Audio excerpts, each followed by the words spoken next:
Canelo done something that's amazing. When Canelo was able to go to light heavyweight and become light heavyweight champion, something that I didn't even see him going up that heavy, and he did that. Canelo lands good punches. I think Canelo could hurt Crawford. Crawford's, you know, first time in that division and jumping two divisions. Way that Terence Crawford being to me my favorite fighter. I mean, the best fighter pound for pound can be Canelo. I mean, 147 pounder moving up to 68. Floyd Mayweather breaks it down. Terence Crawford simply can't beat Canelo Alvarez because the weight gap is massive. Moving up multiple divisions isn't just about skill. It's about absorbing power, handling size, and surviving the stamina test at the highest level. Canelo has always faced naturally bigger fighters, while Crawford is stepping into unfamiliar territory. No matter how sharp Crawford's technique is, Mayweather believes the physical difference will be a hurdle too big to conquer. Because of the weight disadvantage. I can't go all the way up to 180 or 190 pounds. Robert Garcia stresses that Terence Crawford faces one of the toughest tests of his career because he's stepping into super middleweight without real experience. Crawford's brilliance across multiple divisions is undeniable, but moving into Canelo Alvarez's natural weight class is a whole new beast. Canelo has spent years mastering his craft against naturally bigger, stronger opponents, while Crawford's body is still adjusting to the added weight.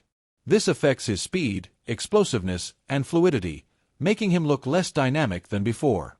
Garcia warns that these physical limitations could be decisive when going up against a seasoned, dominant champion like Canelo, who thrives in this division and knows exactly how to exploit any weakness against fighters moving up in weight. Jumping two divisions where he only had one fight at 154 and didn't look his best either. So there's a lot of questions, about that. And that's why a lot of people think Canelo is going to knock out Crawford. But I'm probably one of the only ones that I do give Crawford a chance. Yeah. I think Crawford pulled it off. Crawford is very talented. He's very fast. He's very smart in the ring. So I think a perfect fight, Crawford could pull off a decision. Okay. I think he could win a decision. I don't pick him. I wouldn't put my money on him winning because it's a very dangerous, risky fight, especially with Canelo being so strong. But Canelo's last few performances, he's looked slow, flat-footed, looking for one punch at a time. And if that's the Canelo that fights Crawford, Crawford could win a decision. Crawford could outbox him, could outsmart him, could land 3-4 punch combinations and move and win a decision. So do I give Crawford a chance? 100% think Crawford could pull it off. Would I put my money on it? Probably not. Yeah. But I do give him a chance. Good stuff. Look, Robert, I appreciate you taking time to speak to me. I appreciate you letting me in the gym today. Always a pleasure. And hopefully be catching up sometime soon. Thanks Appreciate it. Thank you. Very Cheers. much. The stakes in Crawford versus Canelo couldn't be higher. The adult points out that if Crawford can conquer Canelo's size, strength, and power, his legacy would skyrocket, putting him in the same elite conversation as Floyd Mayweather. Defeating a fighter of Canelo's caliber would solidify Crawford as the top pound-for-pound fighter of his era, leaving no doubts about his resume. Show Eyes emphasizes, however, that this wouldn't automatically eclipse Mayweather's legendary career. Floyd's undefeated record and dominance across generations remain untouchable. Still, the opportunity for Crawford to stake a claim just behind Mayweather makes this bout a historic, defining moment in boxing, a fight that could reshape the conversation around greatness in the sport for decades to come. Three-time undisputed is insane. If you were to beat Canelo, Terence Crawford, at that point, pound for pound,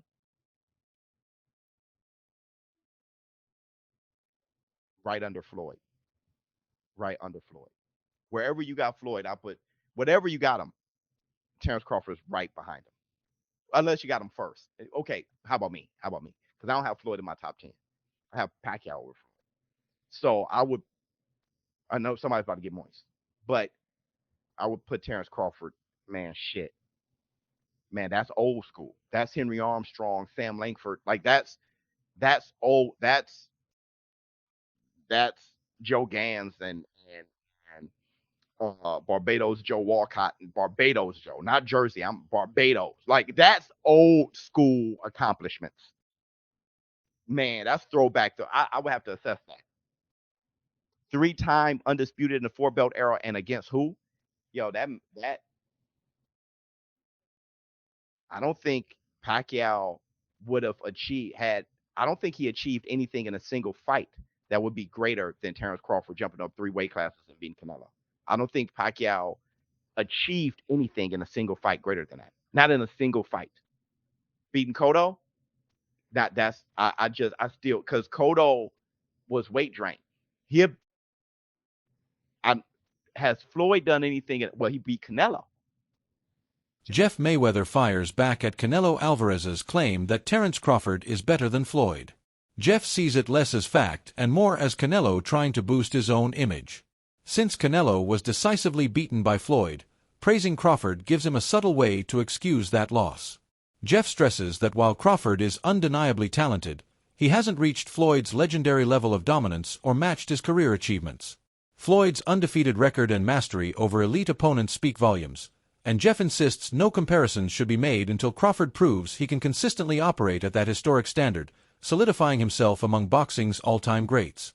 Plus, if we remember, Canelo that time was a razor-thin decision. Floyd won, majority decision. C.J. Ross had what a lot of people had as a draw. And then the other two judges scored for Floyd, of course. And that was a Floyd at the top of his game with a very green Canelo with very little experience. He still took him, into deep waters. So yeah, what was Canelo? 20 something? 21, 23, 25? Yeah, very very young in the game, obviously. Yeah, very young. He had more fights than Floyd, and he lost. Yeah, but man, that was 30-something years old, 36. But Floyd was clearly at that top of his career, and Canelo had fought a lot of people. But are you at the top of your career in your prime? You in your prime? You ain't in your prime when you were 36. That's not your prime. Did he lose? I mean, your prime is in your 20s. It's different for different people. Yeah, okay. Well, for sure. And that's why Canelo is saying what he's saying. Don't you? Want to make himself look like he did something. Joel Diaz doesn't hold back, dismissing Crawford's chances due to the massive size gap. He points out that Canelo has faced and survived heavy hitters with both brutal power and incredible durability. If Canelo could absorb punishment from someone like Golovkin, Diaz questions how Crawford, accustomed to opponents closer to his natural size, can land meaningful damage.